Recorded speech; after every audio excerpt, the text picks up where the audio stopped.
Intensity की कहानी वही है, बहुत बार इंटेंसिटी वर्ड आ चुका है तो आपको पता होगा, joule per second per metre square. तो एरिया वहाँ पर एनर्जी प्रोपेगेशन के परपेंडिकुलर लिया जाता है। ठीक है ना, किसी भी पॉइंट पर इंटेंसिटी मतलब उस पॉइंट पर परपेंडिकुलर एरिया प्रोपेगेशन की डायरेक्शन में, और डिवाइड पर सेकंड कितनी एनर्जी निकल गई डिवाइडेड बाय दैट एरिया, तो उस पॉइंट पर क्या कहलाएगी, इंटेंसिटी कहलाएगी। ठीक है ना। तो ये आपकी साउंड वेव चल रही है इस तरह से।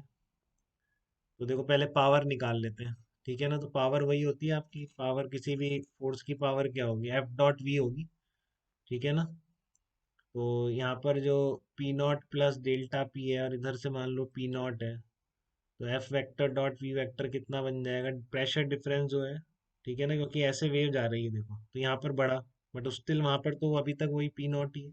समझ रहे हो, क्योंकि भाई वेव पहुंची नहीं, जस्ट वेव आगे बढ़ रही है, तो मैं निकाल रहा हूँ किसी पॉइंट से जूल पर सेकंड कितने क्रॉस कर रहे हैं।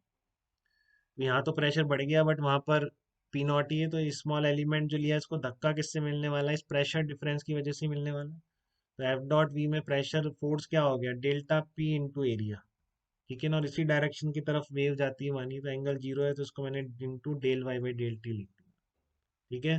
तो जैसे आपने वहां पे निकाला था minus T into del Y by del X into del Y by del T, ये आपकी जनरल एक्सप्रेशन था पावर का, स्ट्रिंग वेव। ठीक है ना। वैसे ही गैस में चलने वाली लॉन्गिट्यूडनल वेव्स में जूल पर सेकंड क्रॉसिंग का जनरल एक्सप्रेशन क्या होगा, ये होगा। और एनर्जी स्टोर्ड का मैं ऑलरेडी निकलवा चुका हूँ आपको। ठीक है ना। एनर्जी स्टोर्ड मैंने वही निकाल दी थी लॉन्गिट्यूडनल वेव्स के पर यूनिट वॉल्यूम में, तो वही एक्सप्रेशंस आ गए थे जो ट्रांसवर्स वेव के आते हैं। इसमें भी देखो आप, इंटेंसिटी का फार्मूला वही निकल के आ जाता है बिल्कुल, ये बहुत ही अच्छी बात है हमारे लिए। ठीक है ना, बट इसको हम प्रेशर एम्पलीट्यूड की फॉर्म में भी याद कर लेंगे, वो भी इंपॉर्टेंट है क्योंकि, तो देखो अब मैं स्ट्रिक्टली साइन वेव पर आ जाता हूँ, साइन लॉन्गिट्यूडनल वेव की बात कर रहा हूँ। तो पावर का जनरल एक्सप्रेशन ये मान लिया मैंने, वाई है आपका A sine omega T minus K X, ये वाई की इक्वेशन है। ठीक है। तो पावर कितनी हो जाएगी, del Y by del T कर दिया इसको, इसमें टी, हाँ टी है, cos omega T minus A X. देखो पूरा ये है डेल्टा पी इंटू एस, तो पहले तो डेल्टा पी लिख दिया मैंने, यहाँ से लिखा है डेल्टा पी निकाला पहले तो मैंने, minus B into del Y by del X, K को ओमेगा बाई वी लिख दिया। वी इन सब एक्सप्रेशन को यूज करूंगा बेसिकली, डेरिवेशन में कुछ बात नहीं है, आप एक बार करके देखेंगे अपने आप कर देंगे, बहुत सिंपल है ये तो। इसमें तो उठा के वैल्यू पुट करनी है। ठीक है ना। और बी को मैं लिख सकता हूँ रो वी स्क्वायर, जहाँ पे वी क्या है, साउंड की स्पीड है। बस डेल्टा पी लिख दिया मैंने यहाँ से, और del Y by del T differentiate करके लिख दिया, तो बिल्कुल इस तरह का एक्सप्रेशन बन जाएगा, जिसको इन के वे को हटाते हुए मैं इस तरह से लिख सकता हूँ। एस क्या एरिया ऑफ क्रॉस सेक्शन है, ये ध्यान रखेंगे, capital S area of cross section है।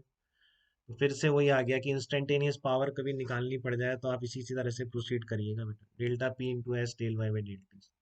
ठीक है ना। तो इंटेंसिटी कितनी हो जाएगी, पावर अपॉन एरिया, तो ये इंस्टेंटेनियस इंटेंसिटी का एक्सप्रेशन है, सेम वहां पर आता है इस तरह से, बट हम कॉस स्क्वायर आएगा साइन स्क्वायर आएगा, तो ये सब आप यहाँ से डिसाइड करेंगे अगर इंस्टेंटेनियस पूछ ले तो। ठीक है। एवरेज वही निकल के आएगा, क्योंकि इसका एवरेज मैं ऑलरेडी आपको बता चुका हूँ क्या होगा, किसी भी पर्टिकुलर पोजीशन पर एवरेज क्या है इसका।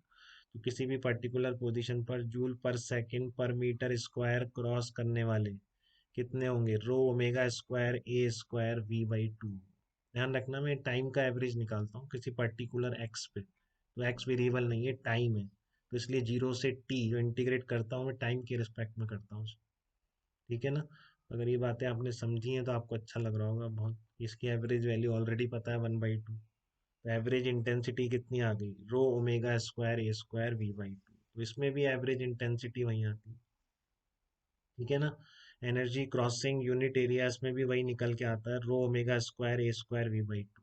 सब जगह intensity proportional to amplitude square है, चाहे से वो ये मैकेनिकल वेव्स हो या ट्वेल्थ में जो पढ़ेंगे इलेक्ट्रोमैग्नेटिक वेव्स, कोई सी भी वेव्स, सब में intensity proportional to amplitude square निकल के आ रही है। बहुत अच्छी बात आ गई, हमको ज़्यादा लोड कम हो गया हम पे।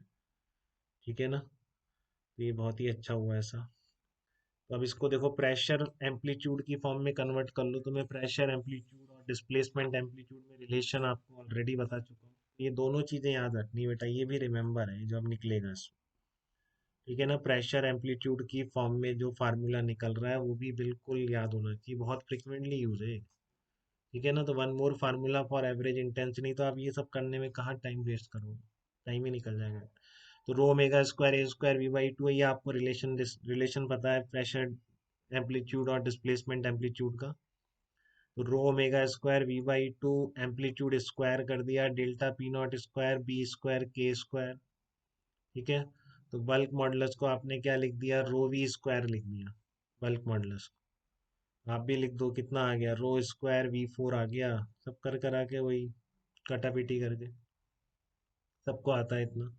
तो आपने फाइनली इसको ए को हटा दिया, तो ए भी हट गया, ओमेगा भी हट गया अपने आप ही, केवल रो और वी और प्रेशर एम्पलीट्यूड बच गया। तो ये आपकी average intensity in longitudinal waves in terms of pressure amplitude है, delta P naught square upon two rho V. This is the average intensity crossing at any point in case of longitudinal waves, delta P naught square upon two rho V. ठीक है, तो लिख लिया क्या आपने, इसको भी लिख लो एक बार, कॉपी पे लिख तो लिया करो एक बार, ऐसे ही पर ध्यान रहता है थोड़ा सा कितना पढ़ लिए क्या पढ़ लिए। लिख लो इसको, delta P naught square upon two rho V, और दूसरा है rho omega naught A square V by two. ये सब इंटेंसिटीज के एक्सप्रेशंस हैं।